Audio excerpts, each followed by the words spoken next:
Well, sadly, we start breakfast time today with the news that early this morning, a major bomb explosion rocked the Brighton hotel, where Mrs. Thatcher and other Conservative leaders are staying. The IRA bomb killed 5, injured 33, and all but killed Mrs. Thatcher and senior members of her government. Over the last 12 years, the IRA's attacks on mainland Britain have claimed over 80 lives and caused more than 1,000 injuries. Their targets have been chosen to cause maximum psychological damage, hitting favourite shopping haunts or military and political figures.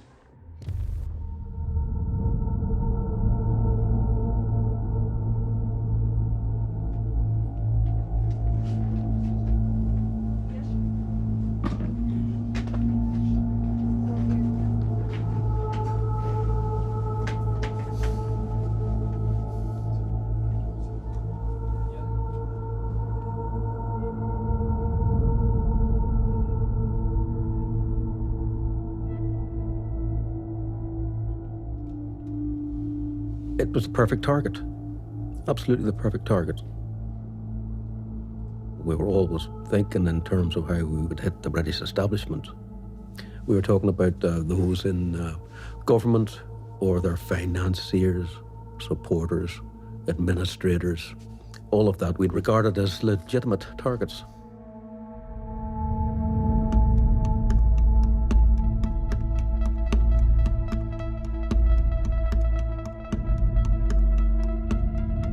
I knew when the bomb was going off, but I had no means of knowing that it had gone off until the next morning.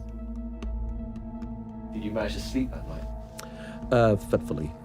Not really, no. Why?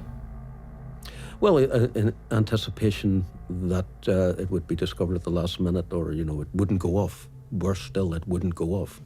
You know, that you'd messed up and the connection wouldn't have been made.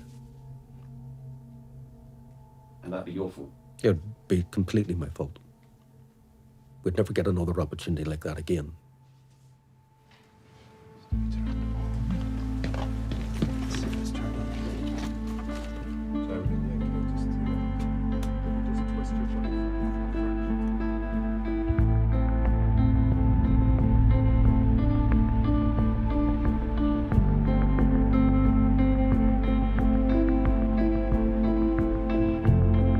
When it's all over, you really begin to realize the enormity of what happened. In church on Sunday morning, the sun was just coming through the stained glass windows and falling on some flowers right across the church. And it just occurred to me that this was the day I was meant not to see.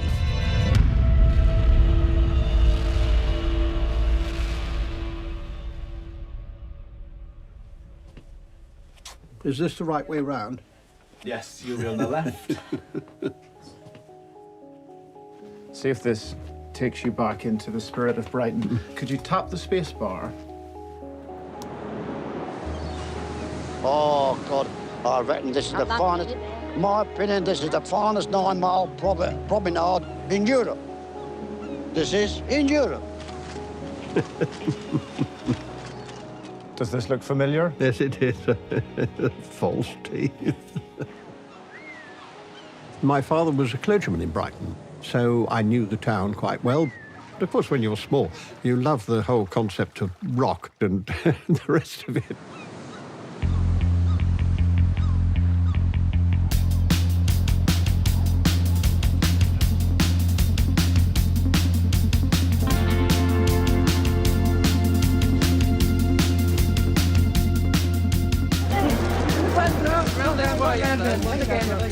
Well, the Conservative Party conference opens in Brighton later this morning. Our paper's reviewer is Conservative Party Chairman John Gummer, who joins us in Brighton. It's fine weather, is it, with you today?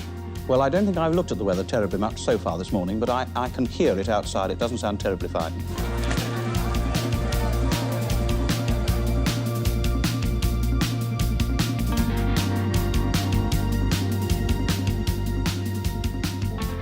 Now, can I warn you, I cry all the time. I am pathetic, so if I do, please stop. Of course. Thank you. Of course. Where's my darling? Where's this popping up and down? There's always so much on. Exactly the same. We've thrown pictures, but without the teapot.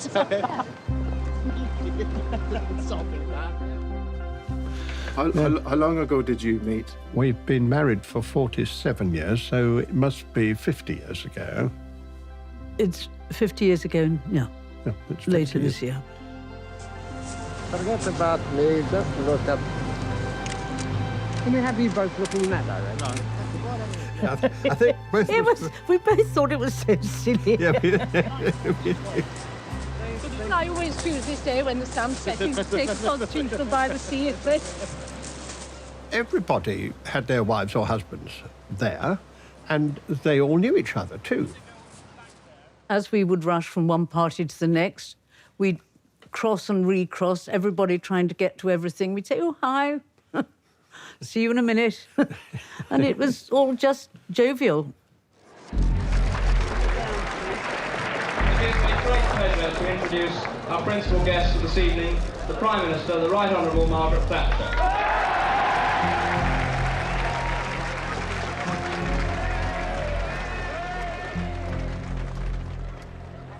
The conference was one in which no one ever had said that this was a moment in which we had to be particularly careful. We always were careful. That was part of what you did.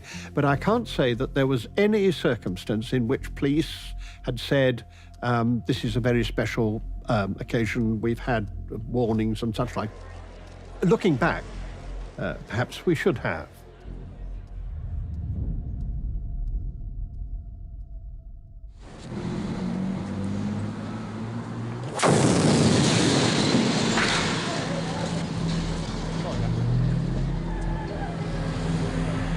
In the last year, and especially in the last few weeks, there's been a very dramatic and very real revival in the IRA's savage role in Irish politics. Bomb explosions have been shattering property and lives.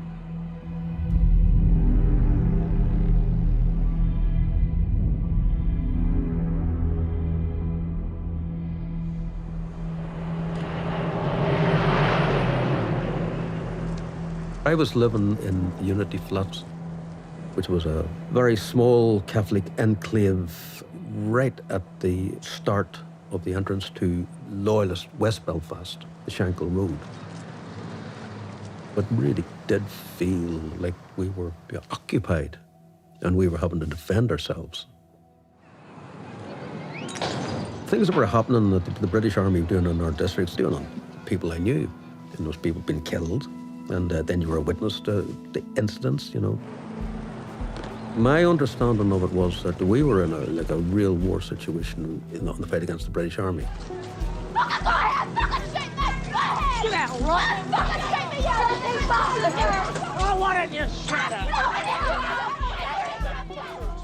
We knew who our enemy was, you know, because they were pointing guns at us. And they were sent over by politicians to point those guns at us.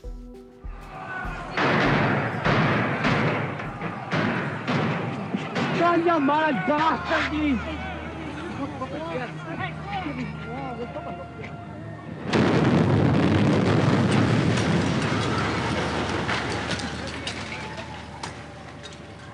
The argument that terrorists always have is that they are forced to do what they're doing because of the incipient violence which has been played on them for generations or for previous times. I don't think that justifies doing what the IRA was doing.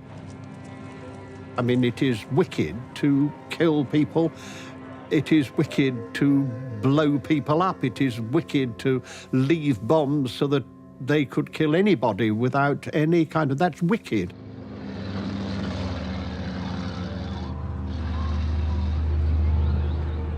The turning point for me was being arrested in 1972. They were scooping every young male nationalist at some point and bringing in and questioning them and building up a dossier of information, an overview of the district. They used to call it going for your tea. You're coming with us for your tea. That meant you were going there. It suddenly became my turn. They had something called the Black Room. Funny enough, it's similar to this. except a lot shorter. And it had no roof on it. It was like a porta cabin without a roof. But when I was there, I would have been manhandled, beaten up. It shocked me. It scared me, I think. I said, no, I've got to do something about this. I'm not going to let them get away with this. I'm not just going to be a victim here. And so I did make an approach and join the IRA. I never for a moment thought, though, that I'd be in the IRA decades later, This man has an insight into the IRA's military thinking. He's Danny Morrison of the IRA's political wing, Provisional Sinn Féin. It's dead simple. People complicate it. Britain's no right to be here. End of story. But they must know that when they were here and when they were acting aggressively and shooting us down in the streets, there was going to be a price to be paid. Why bomb England? Well, obviously, there's no saying that one bomb in England is worth 100 in Ireland, and that is true, because we've seen that whenever people are killed in Ireland, it gets minimal coverage on British news, but a small bomb in London gets coverage all over. I've seen this sort of thing so many times before in Northern Ireland. It doesn't amaze me. But perhaps I think the people in Great Britain, that's to say in Scotland and Wales and England, will now understand what they see here, what's been happening all these years in Northern Ireland. Now, take us into the perspective of a young man like Patrick McGee, who decided to join the IRA. I can't remember what year he began working for me.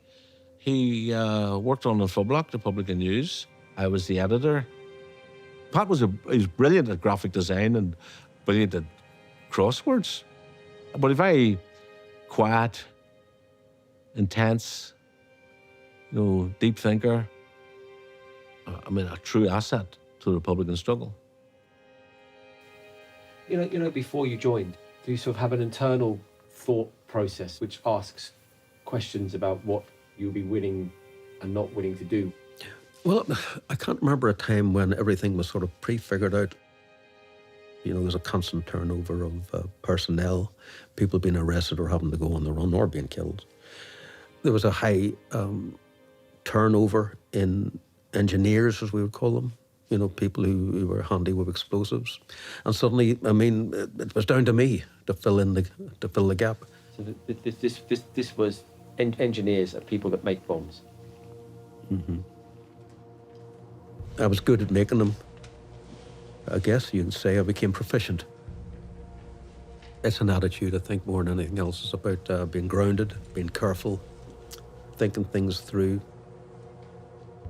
The circuitry involved is very basic. It's so basic, it has to be very simple. You're talking about rigging an alarm clock up, with a wire and a battery attached to it, and then to a detonator, and the arm comes round, makes contact, the bomb goes off. It creates, circuit is created. That was put into a bag, and you or somebody else would be carrying that into a building.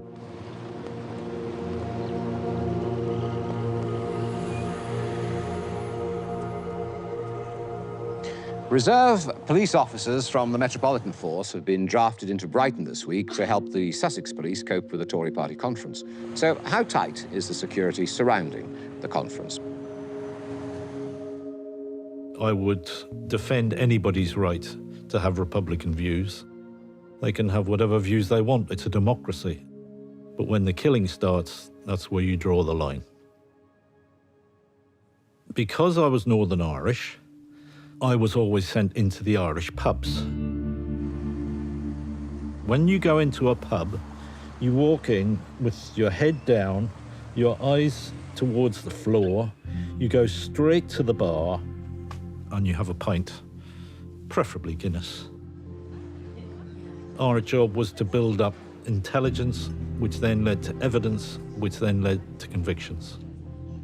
So you were fishing. Anything, any intelligence, huge pressure on the police. Margaret Thatcher was surrounded by a protection team at all times.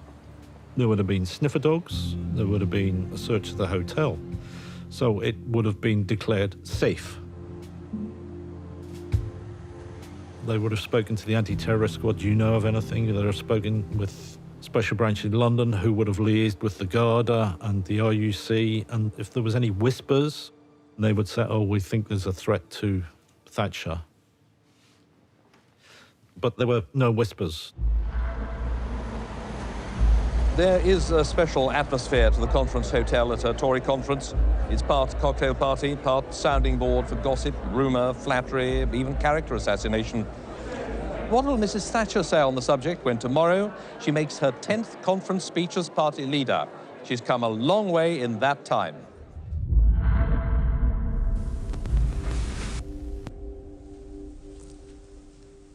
Do you see? It's duller. It's duller. But it's much better. Not too close. Yes, that's marvelous. It's different altogether.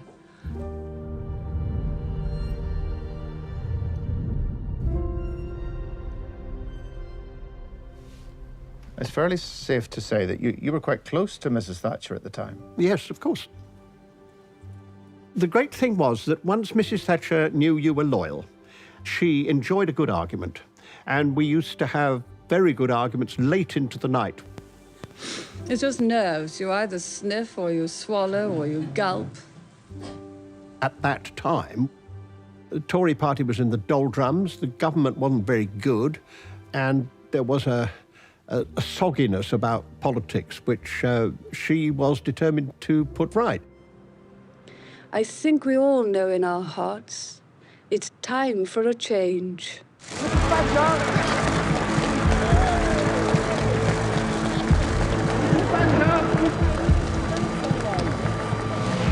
There was no mistaking the feeling that election fever is definitely in the air. I'm just a little bit worried about the mornings and the provincials.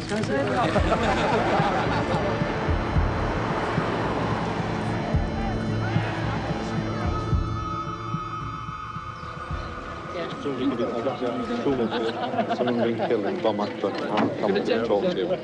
Just now, 7 minutes ago, I was told. But we don't know yet. It's terrible news, Mrs. Thatcher. I don't know about it yet. I'm just only been All we know is that there's one dead. I'll talk to you. Let's have some talk. Sure. Yes, in the car park. I'll come from the car park. I'll come, I'll find you.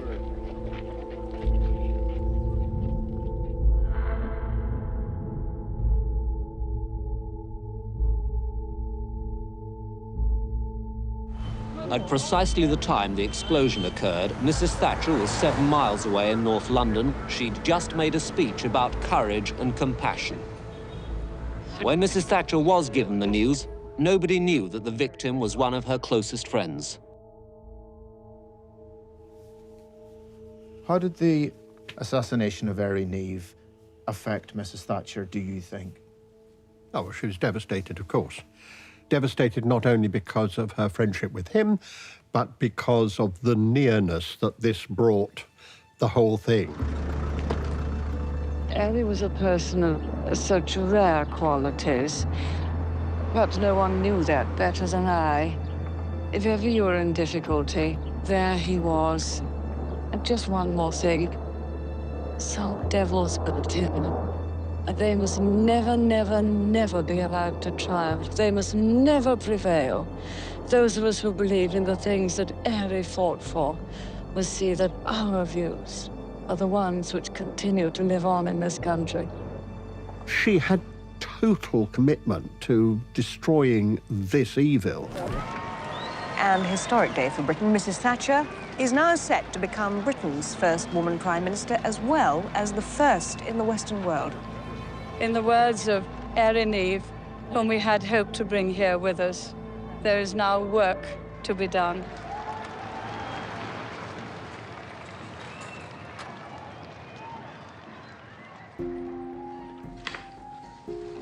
Well, the real powerhouse of the place is the secretary's room under the leadership of Robin Butler, who's my principal private secretary. They're absolutely marvellous. Goodness me, when did she say that? You're absolutely marvellous. Yes, sir. Oh, glad she thought so. My name is Robin Butler. I was a career civil servant and I was head of Margaret Thatcher's office in 10 Downing Street. Margaret Thatcher was physically demanding and one didn't get a lot of rest or sleep. Yes, OK. So, Margot, the PM's got a few minutes between meetings now, so if you could take some work up to her in the red box. I can't say that I found her easy personally. She was not the sort of person I would have wanted to go on holiday with.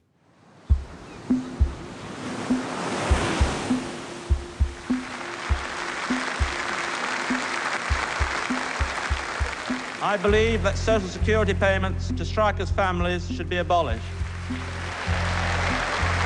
that unions should pay the cost of policing their own picket lines. I thought the debate on law and order was just a little too low-key for my taste. I'd like something a little more stronger. Did you foresee the strength of character that Mrs. Thatcher had? Oh, she was obviously remarkable. I mean, let's be absolutely clear about that. She had to do a whole series of very tough things, and she had to show people that she was not, as you know, the lady's not for turning. On the Falklands, she was not going to be turned on the IRA. She had a real understanding that once you'd set your hand to it, you had to stick with it. Do you remember Thatcher getting elected? I do, yeah. I suppose, believe it or not, there was even part of the thought, well, as a woman, you know, not necessarily politics, but in itself, it's innovative, you know. It's progress at a certain level, you know, might make a difference.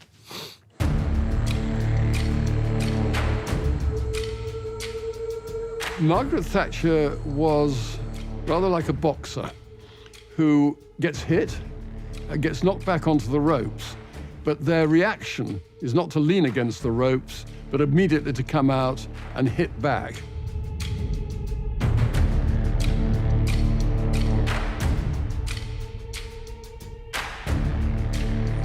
Their demand is for political status, which means that they expect the government to treat them differently from other prisons because they allege a political motive for their crime.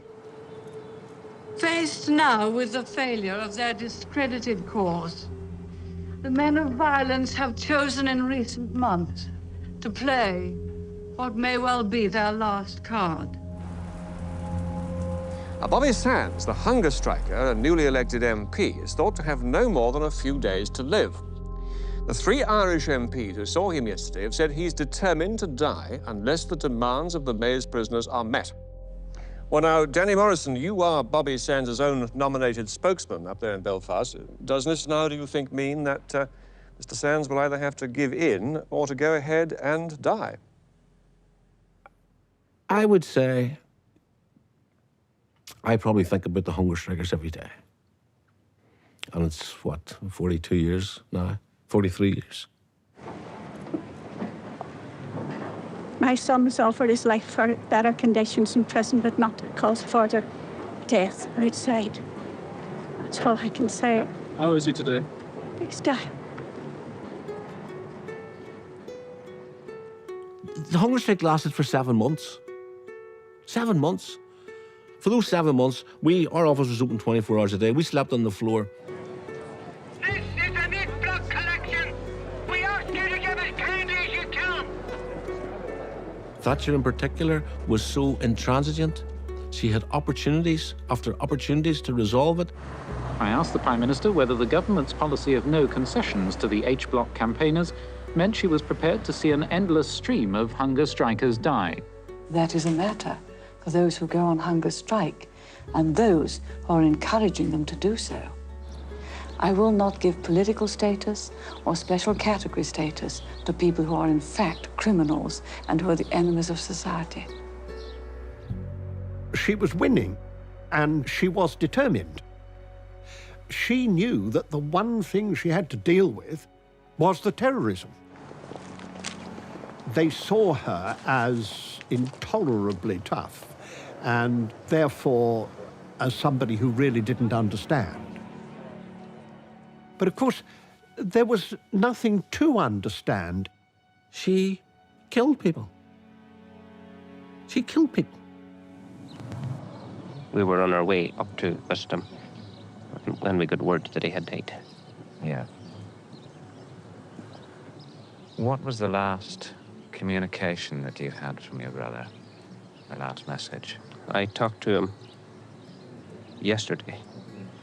He said he would end his hunger strike if the British government would grant the 5 demands. Failing that, he says, I believe I will die.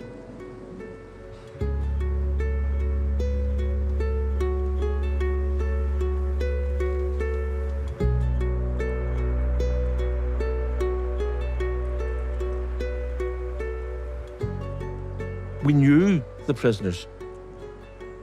Joe MacDonald, who died, Joe MacDonald's wife's mother delivered me. I was born at home in Corby Way. She delivered me. Joe and I were interned together in the 1970s.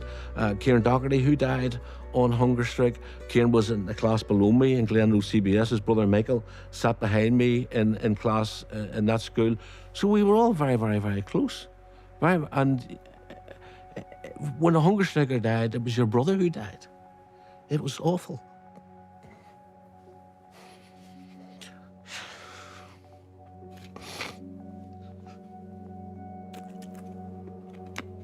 Sorry.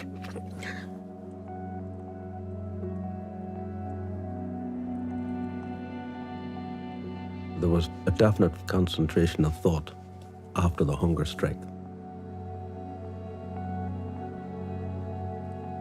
There was a real visceral need felt by many to, respond to the trauma we've all come through during that period.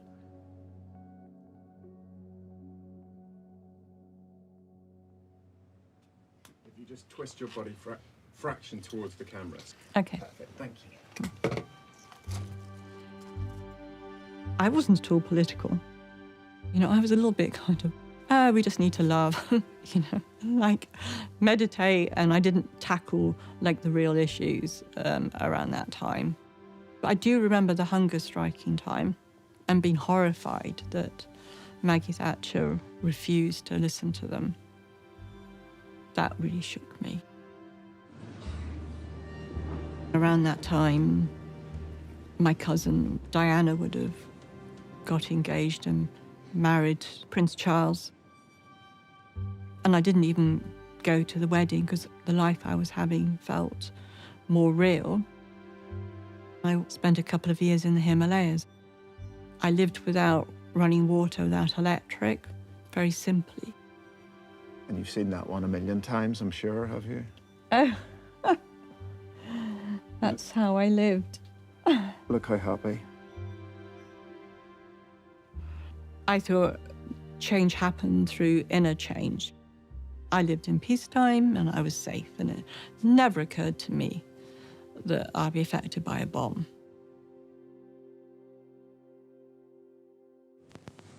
You're looking straight into that one, aren't you? Yes. It's just that at my age, your neck shows your age. Yes. Heavens. Someone once said to me that I had my face lifted. I said it hadn't dropped yet, but the neck's... Margaret Thatcher was well in our sights at that stage. We were looking for where she was available, and the conferences was a natural one. So can you walk me through how you did it? No, I won't talk at all about any of the operational detail of that of the Brighton operation. What can you say? Can you tell me that you put the bomb 3 weeks beforehand in the room? I'm not too sure how long it was before. It was certainly more than 2 weeks. I think 2.5 weeks. Might have been 3 weeks, but I don't want to say any more. But the idea was that you could plant the bomb and leave. Exactly. The thing was secreted, and you're away from the scene. I ended up down in the County Cork. My concern would have been just to keep offside. Couldn't afford to be arrested. I was under no illusion if I get caught, I'm going down for 20 years. And as it gets nearer and nearer the time. It's ticking down, yeah.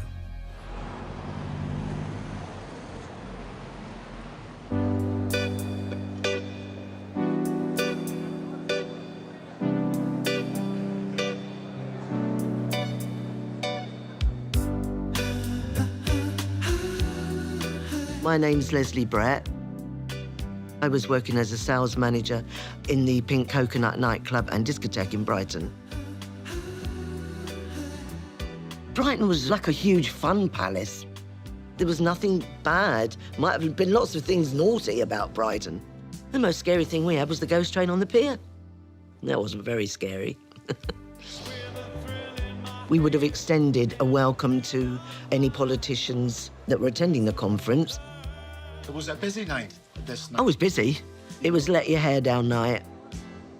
The dance floor was packed, I remember that, because we were standing up at the top gallery, leaning over, sort of trying to pick out if there was anybody that we recognised. But I do remember a lot of tuxedos, and I do remember a lot of lovely dresses and ladies made up with their jewels that were obviously not normal Pink Coconut clients. They were there to enjoy themselves in the evening after putting in, I presume, quite a hard day at the political conference.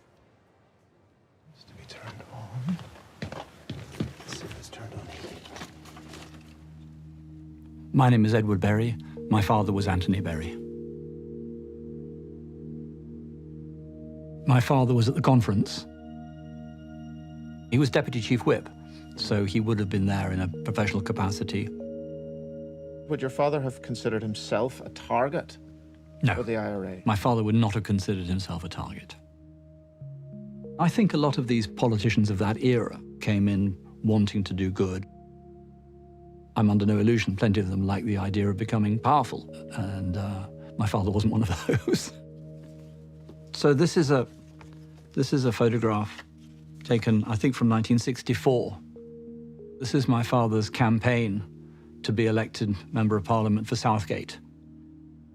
What he did was arrive with these 4 kids with little badges that said, "Vote for Daddy." Well, why would you not? You have me at the front. We have my elder sister, Alexandra. We have Anya and Joe. I remember just being very proud that I was asking people to vote for my daddy, who was so special to me. The night before the bomb went off, my father invited me to dinner. He was enthusiastic, he was positive. We obviously had conversations about my life. I was very excited about the new job that I was starting, and he was very proud of that. We then walked back to the hotel, to the Grand Hotel. I said good night to him. My last memory of my father is a man walking away from me, full height. He was a tall man, 6'4", in a happy man. Everyone is a friend here. You can recognize an enemy, said one MP, by the warmth of their greetings. The insincerity of that kind is very calculated. But there's a further element to the atmosphere, for at this very moment, Mrs. Thatcher and her closest advisors are closeted upstairs working on her conference speech tomorrow. What were you doing on the night of the 11th? Well, we went off to all the things together, as one did, and then I went to bed and John went to the Prime Minister's suite to put the finishing touches to her speech. For Margaret Thatcher, the whole week had been taken up with preparing this speech. I was sitting in this chair in Margaret Thatcher's suite, hoping that the evening would end as soon as possible. We were finishing off the speech, doing the odd bits and pieces. There wasn't much more to do. And so it was at that point that I left her room to the room opposite. Pink Coconut closed at 2 o'clock. Of course, there would be a kind of 10 minutes shuffling the last people out onto the street for their cabs. And I suppose by the time we left there, it must have been about 10 to 3. There was a document on which the office wanted a decision from the Prime Minister by first thing next morning. And she said, if you don't mind, I'd like to look at it and deal with it now. I was sort of just dozing off to sleep, I think, or had just gone to sleep. We were probably about 20 yards shy of the corner of West Street. We crossed at the traffic lights. I was tired, almost sleepy.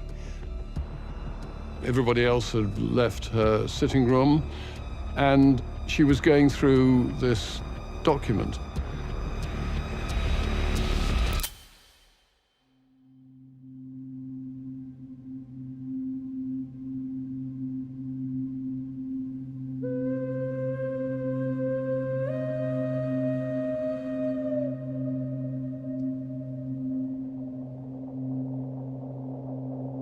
I've never heard such a loud explosion in my life. The ground trembled the way it would do with an earthquake, I presume. My immediate thought was gas explosion. I thought a gas boiler had gone up. I heard this humongous noise, dreadful, dreadful noise. And I somehow knew it must be a bomb. There was a second bang, which we thought was another bomb. Actually, evidently, it was that the roof had been lifted off and it came down again and therefore made this second bang. And then there was silence. I thought that John and Mrs. Thatcher and Robin Butler were all lying a sticky mess. I thought to myself, that's a bomb. What should I do? Here I am alone with the Prime Minister, and it's no doubt aimed at her. I said, get down on the floor. So we all got down on the floor. I don't know quite what we were supposed to be doing in that, but it seemed to be the sensible thing to do. So we all fell onto the floor. I was on my knees, opened the door like this, and looked round the corner. And on the other side, I saw Mrs. Thatcher's head come round the corner looking at me. By this time, a policeman appeared, and we moved them into a room at the end of the corridor. Margaret Thatcher broke away and went to the reception desk, and she said, was everybody accounted for? And then we were taken out of the back of the hotel where there was a car waiting.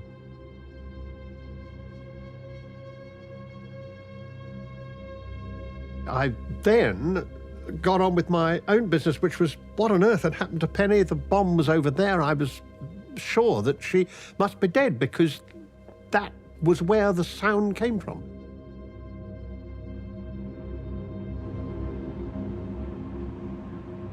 The whole thing was just enveloped in this huge, thick cloud of dust.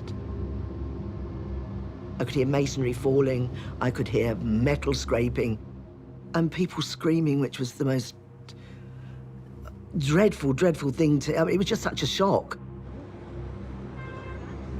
But I saw out the corner of my eye blue and white lights, just like angels. There was no noise of engines, heavy road trucks, no sirens, just blue and white lights flashing like little angels coming along. And that was the fire service.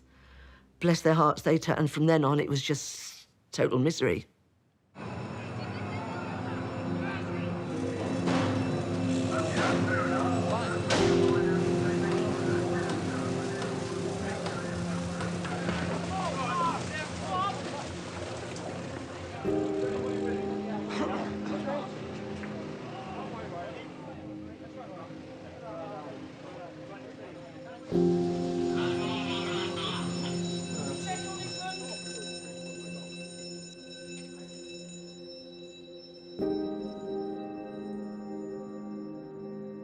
I ran out of our room, and there was dust coming everywhere. It was a very big stairwell at the Grand Hotel, and I suddenly saw this figure. I was covered in this white stuff that had all come down from the plaster. And so the very first thing I heard was, have you seen John? And he said, it's me. So that was all right then. And how did you feel? Well, I'm just hugged her, that's all. I didn't feel it was the most amazing moment. And then, of course, you came back to reality. For Christ's sake, go away!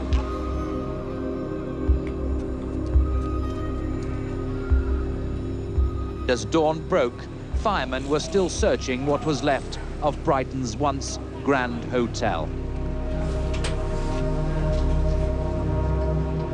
The firemen are now getting close to Mr. Tebbett. He's in a crouching position with the rubble of his room more or less on his back. Remember the extraordinary feeling of being bundled hurly-burly in the midst of a mass of debris until one came to a rest. You were trapped for 4 hours, weren't you? Yes. But you were able to reach over to your wife's hand. Yes, that's right. The weight of the debris had doubled her over, and we think probably it was not so much that the spine was damaged as the blood supply was cut off.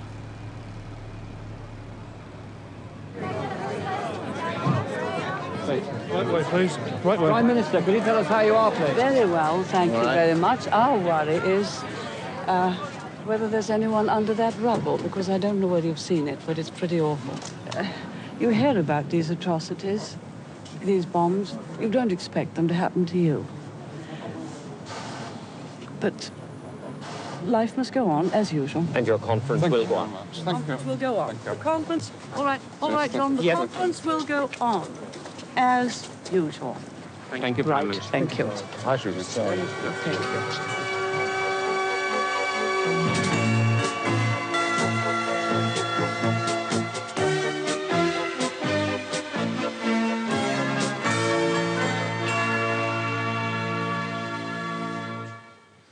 A very good morning to you. It's now 6:30 on Friday, October the 12th. Well, sadly, we start breakfast time today with the news that early this morning, a major bomb explosion rocked the Brighton Hotel, where Mrs. Thatcher and other Conservative leaders are staying. The Prime Minister escaped unhurt, but tragically 2 people were killed and 27 were injured. Tell me about hearing the morning news bulletin. Well, I think the first report was that a bomb had gone off and that 2 people had been killed. And that's all I needed to know, that had gone off. I know this will sound crass and all of that. Then I slept.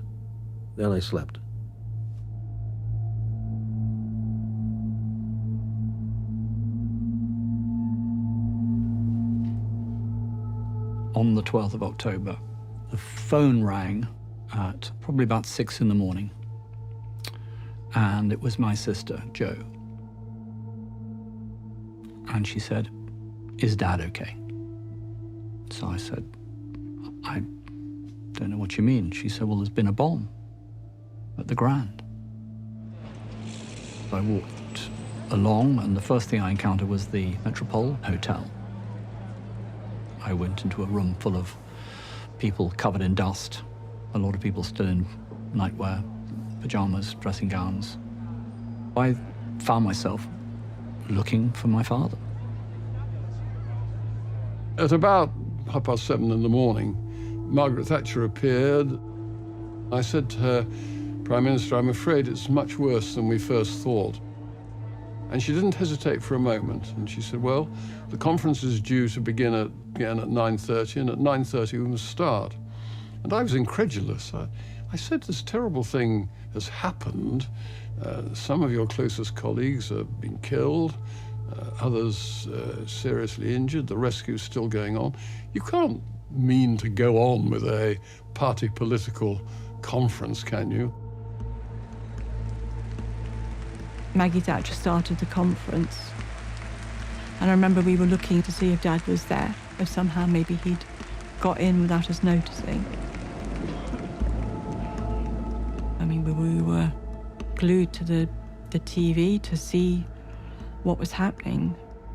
But unlike everyone else, we weren't watching unemotionally. That was our dad we were looking for. That waiting is probably the hardest waiting ever.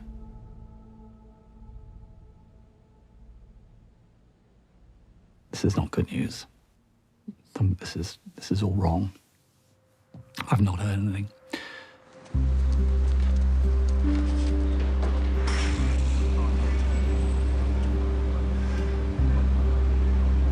That's that business, John. If it's safe, we'll leave it. You want to push it over? When we arrived, it was utter chaos.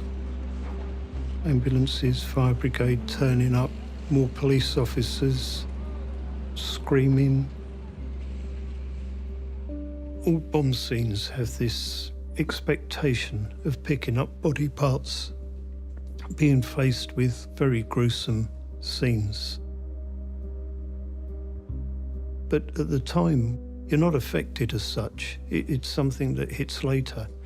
To pick up a body part, it's an exhibit, it's part of the crime scene.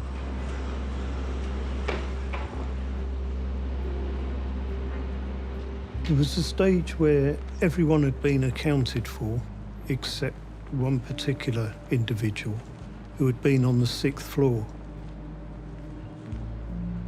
We went to that area. It was in a wardrobe, buried under rubble, and that's where we recovered the last body.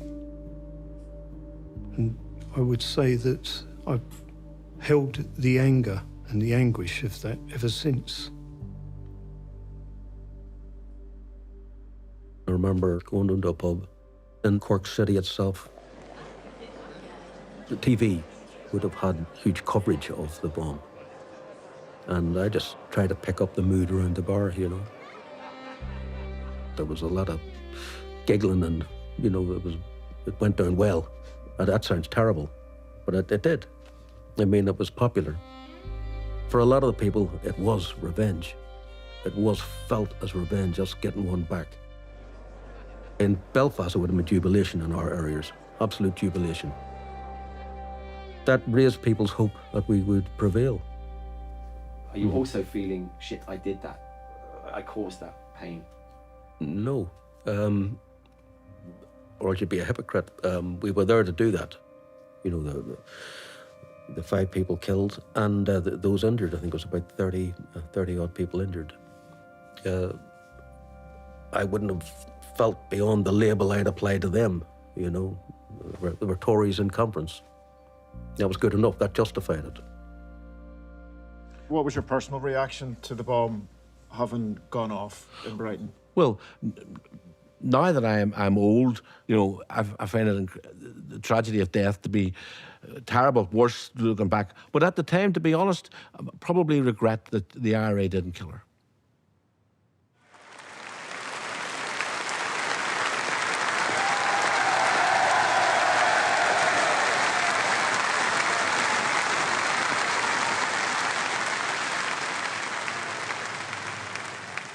The bomb attack on the Grand Hotel early this morning was first and foremost an inhuman, undiscriminating attempt to massacre innocent, unsuspecting men and women staying in Brighton for our Conservative conference. And the fact that we are gathered here now, shocked, but composed and determined, is a sign not only that this attack has failed, but that all attempts to destroy democracy by terrorism will fail. She showed no weakness at all. These were her friends. These were people she'd worked with. These were people whom she cared about. And yet she knew she had to be above that. She put on a brave face, as you would expect, afterwards. But there's no doubt in my mind that she knew that the hunger strikers, the comrades of the hunger strikers, could reach her. This government will not weaken. This nation will meet that challenge. Democracy will prevail.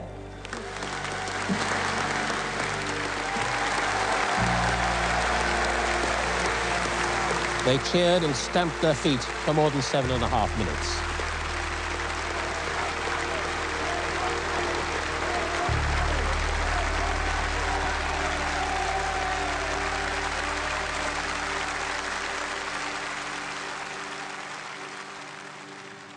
And that's the shattered hulk of the Grand Hotel Brighton until early this morning, the most stylish of settings for a party in power at its conference. Now it's evidence of the most murderous attempt on the lives of an entire British cabinet there's ever been. It didn't take long today for someone to take responsibility, and that was the Provisional IRA. A statement from Dublin this morning had a chill ring to it. Today we were unlucky, but remember, we only have to be lucky once. You will have to be lucky always. Give Ireland peace, and there'll be no war. The first victim of that bomb to be named this evening was Sir Anthony Berry, MP for Enfield Southgate.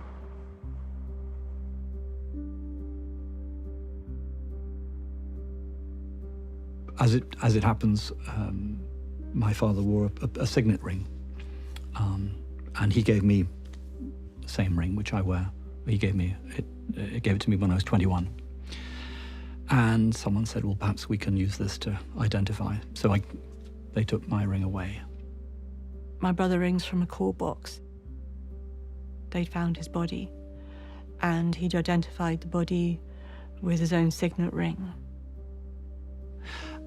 This is the moment we all had sort of been dreading, but there was a certain inevitability that we knew that my father had died. I just had to get out of the house. So I'm walking down the road with my hand going up and down. And I didn't care what people were thinking of me. I was going, Dad's dead, Dad's dead. I've just got to realise his dad's dead. My dad's dead, he's been killed, he's dead. I remember a builder high up on a building looking down at me and going, come on, love, give us a smile. It can't be that bad. And I looked up and I said, it is, my dad's been killed. A memorial service was held in London for Sir Anthony Berry, the Conservative MP who was killed in the Brighton bombing. The pain was like nothing I'd ever experienced before. I was wailing, I was screaming, and I was like, how am I going to recover? And I thought I was going to die in the depth of the emotions that I had. It was too much. Pain was too much. The me that I've talked about, the free spirit, believed in meditation, also died in that bomb. Like, she did not exist anymore. Because now I'm in a war. The 5 who died were Sir Anthony Berry, the Conservative MP for Southgate, Eric Taylor, chairman of the North West Area Conservatives, Roberta Wakeham, wife of the government chief whip, Mrs. Jean Shattuck, the wife of the Western Counties chairman, and Mrs. Muriel MacLean, the Scottish president's wife. Do you remember a point that it began to sink in that 5 lives had been lost and some of them were close friends? It was a slow thing. Mm. It started on the day and just became more and more clear. Visiting Norman Tebbit and seeing the terrible condition in which both he and Margaret were, of course you became utterly aware of the awfulness of what had happened. When did you hear that your friend Roberta Wakeham had lost her life? I don't know. When I heard that she'd lost her life, but the awful thing was, I could suddenly hear her laughing. It is absolutely my belief that once people die, somehow they sort of go round people they've known. Yeah. She was one of the good mates amongst the wives. And I can tell it was a terrible shock, all of this. Oh. Yeah. I mean, what can you say about it? Well, you don't imagine it.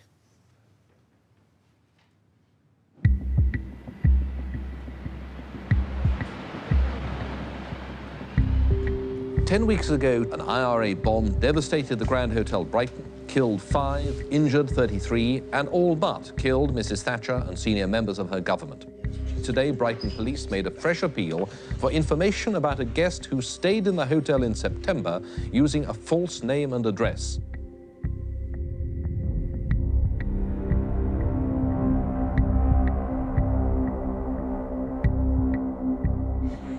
At Scotland Yard, fingerprint experts positively identified the missing guest as Patrick Joseph McGee, a Belfast man in his 30s and a well-known member of the IRA. His one distinguishing feature, a finger missing on his right hand. Would it be an exaggeration to say one of the most wanted men in the world at that point? Well, I guess that must have been the case. Of course it was, yes. I always worked on the principle, what information do they have about you and how you look? And all they have are photographs when I'm arrested. So I was pretty convinced all I had to do was ensure I didn't look like, you know, my mugshots.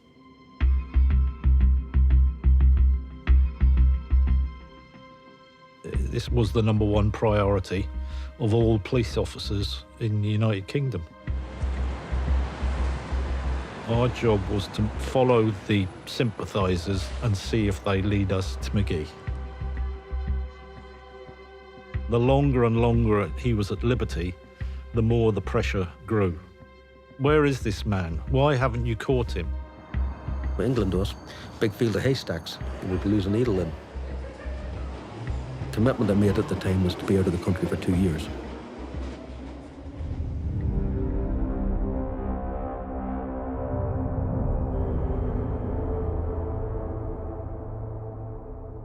You just kept it tight. Because, you know, this is the only way you can survive. I was on my own most of the time. But, you know, you're used to your own, you know, you're used to that. You know, you get used to that. But at this particular stage, I had actually split up. I didn't have, my wife at the time. I was married, but we had split up, largely because I was away too much, you know, because of being active. It took its toll. I mean, there was one period when I was away for 8 months. And, you know, there's not many relationships I think can survive no contact at all for 8 months. None, not even a letter, phone call, no contact at all. Did you have children at this point? I had a son. How old was your son? He would have been about 6. He was 6. When you're looking back on it, that's probably the source of greatest regret, the impact on, you know, your loved ones. I feel hugely conflicted about that. And you will carry that, and I still will always carry that. And, that's part of the price.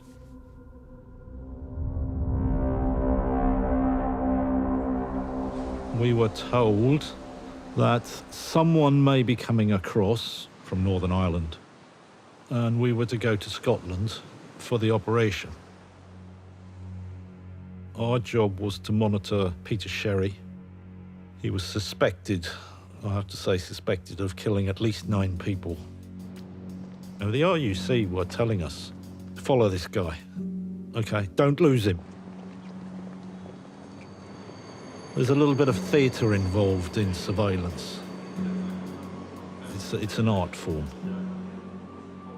One of the ways that surveillance watch people is to pretend to be a kissing couple.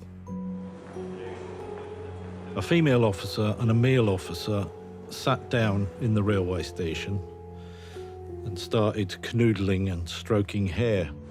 Meantime, they're watching Sherry. She had an earpiece. And the female officer said, there's a meet. She said, I think it's McGee. The first thing that came back was, are you sure it's McGee? When they're talking, I noticed Pat's missing part of his finger. So I came out and I said, it's McGee. We followed them to a flat in Glasgow. I remember we were sitting around having a meal. I think we had plans to go out that evening. There was some concern that the landlord was due to come round to collect the rent. And so when there was a knock on the door, I went half anticipating the landlord. As soon as he opened the door, I knew it was the police. I just remember saying, can I help you? So, yes, can I help you? You know, while this was happening, this split second, it was so fast. Suddenly there was other bodies appeared and rushed in and captured the others. A cache of explosives and arms, which could be one of the biggest terrorist hauls ever made in Britain, has been uncovered by police in the block of flats they've been searching in Glasgow. The terrorist bomb factory contained timing devices which were already running, guns, ammunition, and enough explosives to make a bomb 10 times bigger than the one which wrecked the Grand Hotel in Brighton.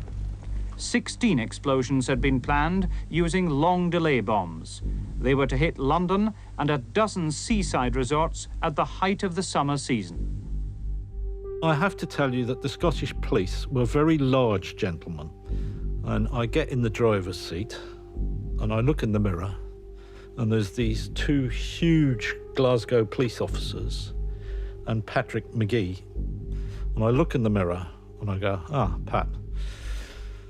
And his eyes were looking straight at me, and it was like looking at the eyes of a shark.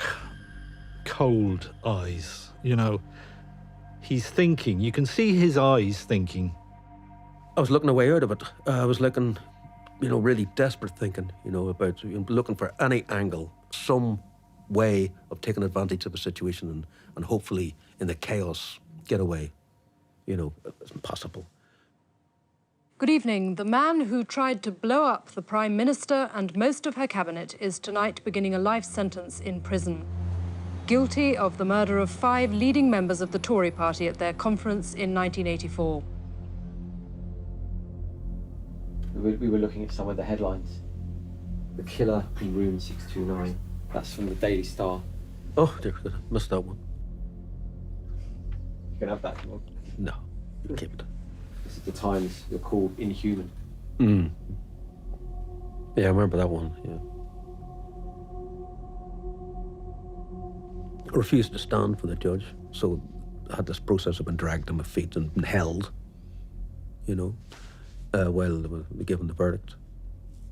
I didn't want to convey to him that I was taking what he had to say with any sort of weight. What he had to say didn't matter. And it didn't. This week, the man who tried to kill you, and indeed killed some of your dearest friends, was convicted at the Old Bailey. What's your reaction, what's your feeling, seeing those verdicts brought in? Whatever the violence, to whomsoever it occurs, I hope those who perpetrate it will be brought to justice, because it matters to the whole stability of our society. Do you have any personal feelings towards Patrick McGee? I have no personal feelings except a total hatred and contempt for violence. You voted in the past for the return of capital punishment. If ever there was a case for the sort of offence which you and people who think like you on that issue would hang a man for, it is this, isn't it?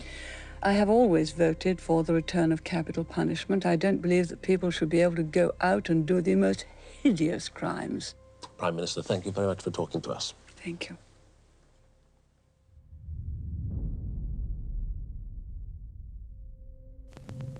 Yes, that is terribly bright.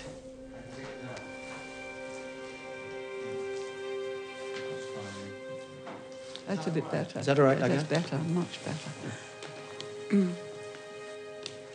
I didn't notice any change in Margaret Thatcher as a result of the bomb incidents.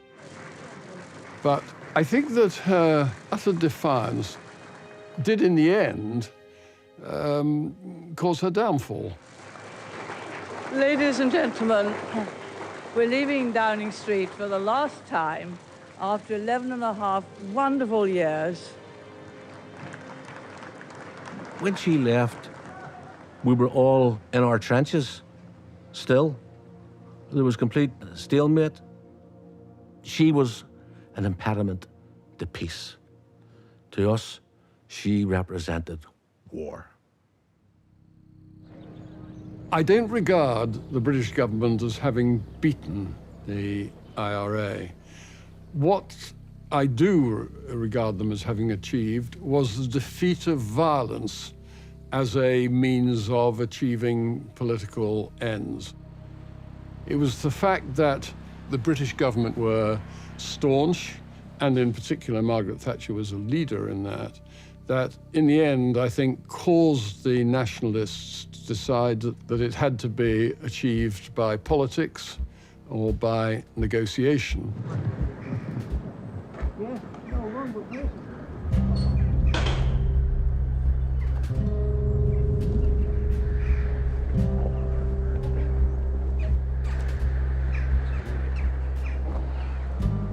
That's him. That's him, okay. We didn't know he was coming out of prison. I turn on the TV. The man who plotted to murder Margaret Thatcher and her entire cabinet in Brighton, the Brighton bombing, has been released from prison. He's free. My dad's not free. My dad can't come back. How is this justice? The trial judge said he should serve at least 35 years. Now he's free after just 14 years in jail, much to the anger of Conservative MPs. Are you angry? I'm not terribly pleased. I don't believe you can ever achieve peace without justice. And what has happened is unjust.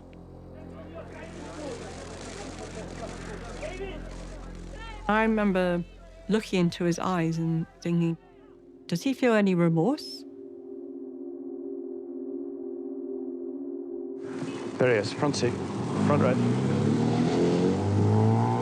He's just whisked away. And what was that making you think and feel? Well, I'd like to meet him. I mean, you're literally knocking on a door, about to go in and meet the daughter of somebody who died in Brighton. And, well, that's pretty daunting. I shook his hand and said, thank you for coming. And I remember looking at him and thinking, you don't look like my dear terrorist. He started off by giving me a lot of justification of his cause. I went there, as I said, with this feeling, an obligation of explaining our intent, what our purpose was in Target and Brighton. I was about to leave because I saw him justifying killing my father, and that was difficult. And then he said to me, tell me about your anger and your rage. She was telling me things about her father. She talked about her, about his own kind of view of the world. He was a family man. He was a caring, compassionate politician. He was wonderful, and that I missed him. She wasn't hitting me over the head with it. This is the man you killed. She was just explaining something about her loss. And then in my head, something clicked. It says, I killed this guy. You know, who at some level, many levels, had created this woman. You know, and that's shattering. That realization. At some level, I'd reduced him to all he stands for, to the point where he's this cipher who, you know, you can take this action against. I had been reduced. Something in me had been narrowed. That's then when he stopped. He like ran out of words, and he just looked at me, and he took off his glasses and he rubbed his eyes and just said, I don't know who I am anymore. I remember saying to Jo that I'm sorry I killed your dad. You know, and she said a very extraordinary thing. Well, the words just popped out of my mouth. I'm so glad it's you.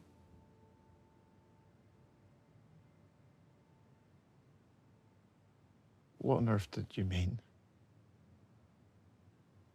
I couldn't have predicted that he would go on this journey to move from justifying to being open and vulnerable. Because if he hadn't, I wouldn't have met him a second time. Roughly how many times have you met with Patrick Magee between then and now? I don't know, 300 or 400 times. So, the gritty bit. Yeah. There we go. I mean, take this off my hands. No, I'm not going to. I'll let you go through the pain, and I'll just decide what I'm going to say. If you hold it together, if you could. You may have seen this before, but if not, I'd be interested to see what it... Joe wanted to meet again. Pat said yes. There's no right for me to sit here and be forgiven. I mean, in a sense, it's a political thing. I knew what I was doing, and I would even defend actions I've taken, etc. But I think it's very important to be confronted with the consequences, to be confronted with your pain as a consequence that, you know, I suppose I deserve, because there's always a price to pay for it in terms of my humanity.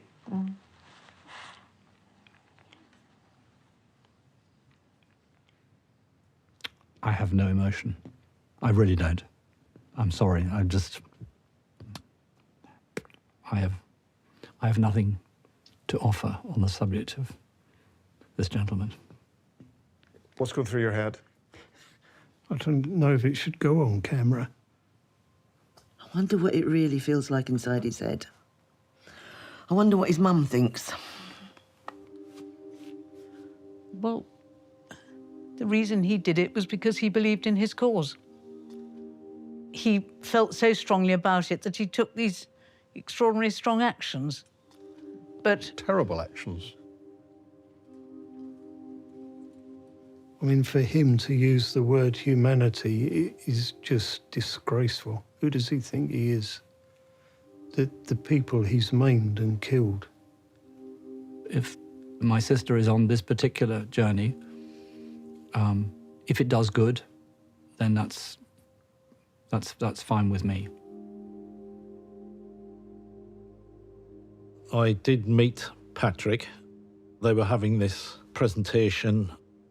I sneaked up on Patrick again and said, "Patrick, I'm behind you." Oh, Brian, is that you? And I shook his hand, and a lot of my colleagues said, "You shouldn't have done that." I said, "Look, he's changed. He's adjusted. He's analysed what he did. Now he understands the consequences. He's met the daughter of someone he's killed." Hello, Joanne. Clothes are like it coming across. Stormy, choppy. Yeah. They can't. Let's get in that car. It's going to be wet. Are you okay? Have you got a coat? You'll need it. Why did Pat meet Joe? Because he's honest. He's an honest person. He was involved in a conflict. He didn't invent the conflict. He responded to the conflict. So what Pat is doing is actually confronting the truth here and the outworkings of the consequences of one's actions. Is there a conclusion you want to reach with him? Is there something he can say or do that would make you feel like, we've got there? Well, is there a place to get to? But if there is such a place, it would be him saying nothing is worth killing someone for.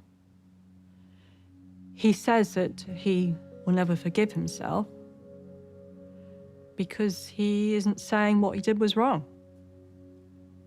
Because he's holding on that they had no choice. Like, how, as human beings, how can we deal with the fact that we've killed? You know, I don't know. I don't know.